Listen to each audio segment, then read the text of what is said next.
Our top story this morning, it's a tragic end to the deep sea dive to the wreckage of the Titanic. The Coast Guard said pieces of the submersible have been found in a debris field near the Titanic. This comes as the U.S. Navy confirms new information to ABC News regarding the vessel's likely implosion. Ike Jachi reports.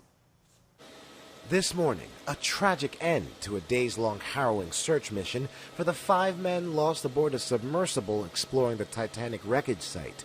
The Coast Guard announcing search crews have found 5 pieces of the missing sub nearly a third of a mile from the bow of the Titanic. The 5 passengers are presumed dead, including Stockton Rush, the CEO of the sub's company OceanGate. A senior U.S. Navy official confirms to ABC News that an underwater acoustic system heard what was likely that missing sub imploding on Sunday near the site, not long after the vessel began its voyage. The Navy said it passed the information on to the Coast Guard, but the search continued to make every effort to save the lives on board. This is an incredibly unforgiving environment down there on the seafloor. And the debris is consistent with a catastrophic implosion of the vessel. Experts say a fault or failure in the hull of the sub could have led to the implosion, as the vessel gave way to the intense pressure of the deep sea. James Cameron, director of the Oscar-winning film Titanic, calling this incident a preventable tragedy. I'm struck by the fact that somehow, individuals, companies have managed to miss the lesson of Titanic itself. Now we have 2 wreck sites adjacent to each other that both represent, in my mind, recklessness. In a 2018 court filing, a former OceanGate employee voiced concerns over the vessel's viability, saying he warned the company that flaws in the sub's carbon fiber makeup could grow with each dive under such pressure. The dispute was settled out of court. Ike Jachi, ABC News, Washington.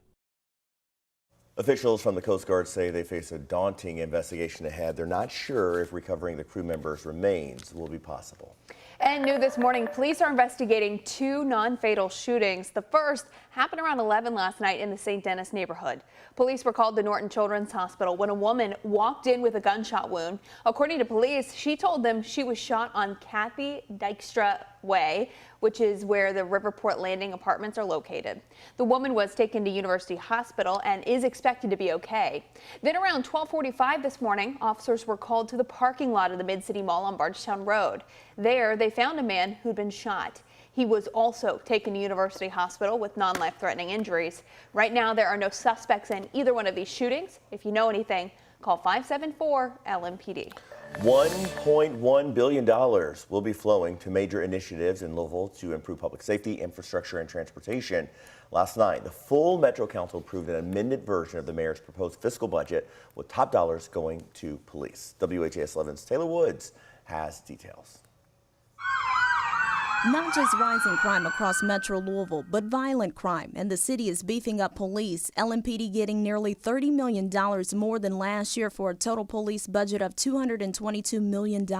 We are going to improve LMPD. We're going to improve accountability. In a statement, LMPD said, quote, LMPD is grateful to members of Metro Council for their support as we continue towards our goal of providing high-level protection and safety to the public. That vote was easy since council members spent most of their time discussing the budget for TARC. We wrote a letter to TARC explaining our concern. That letter was pretty much ignored. We really don't feel like we have any other recourse at this point.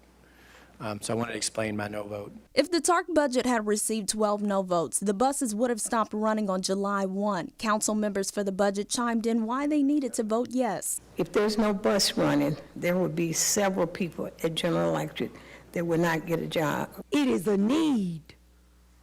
These people would not be able to get to work, medical transportation, just everything. And then the proposal by Councilmember Betsy Rui to force local restaurants to cut back on the amount of plastics they use. The resolution aimed at cutting back on the waste of single-use plastics in Metro Louisville. Moving this on and adding this additional burden to restaurants is unnecessary. Overall, in the $1.1 billion budget, Metro Council President Marcus Winkler says you can see money invested in mostly every area of the city. We've got record investment in infrastructure, record investment in our parks, and then also changes that complement our public safety strategy. In Louisville, Taylor Woods, WHAS11 on your side. Council passed this budget with amendments. It moved some money around and added money without creating additional debt. Help for the homeless in Louisville had $3 million added to fund the Goodwill Opportunity Campus, which is in West Louisville. Metro Parks are getting some love here with $4.9 million to pour into maintenance. The council is putting an additional $4 million toward repaving roads around the city. This morning, we're hearing from the mayor after the Metro Council decreased the amount of money that he set aside for the St. Stephen Family Life Center in West Louisville. Originally, Mayor Craig Greenberg pushed for the St. Stephen Family Life Center to receive $5 million. After the Metro Council amended the budget, the nonprofit ended up getting $3 million. Then this week, Dr. Kevin Cosby of St. Stephen said the center rejected the money and because of what they deemed to be sudden, unfair restrictions placed on the funds by the Metro Council. Neighborhood leaders remained critical, saying the money needed to go to the California Community Center instead. Well, last night, after the mayor's budget passed, he was asked about it. Well, I'm pleased that there's still funds in the capital budget to invest in the California Community Center and improve that community center. There's also a significant investment in the Kentucky Street Master Plan to help improve the sidewalks and that area because California neighborhood needs the city's help. And our administration and the Metro Council tonight said we are going to invest in the California neighborhood. Greenberg went on to say he was a strong supporter of Cosby and the Family Life Center and will continue to offer support. A chemically contaminated abandoned site in Louisville will still get some new life. So will the Park Hill and Algonquin neighborhoods. The Rhodia project will create affordable housing, shopping, restaurants, educational institutions, and more from the nearly 17-acre abandoned site. $10 million of Metro Council approved ARP funds are being used to transform the land. Mayor Greenberg says he expects a master plan for the site to be completed and construction to start this year.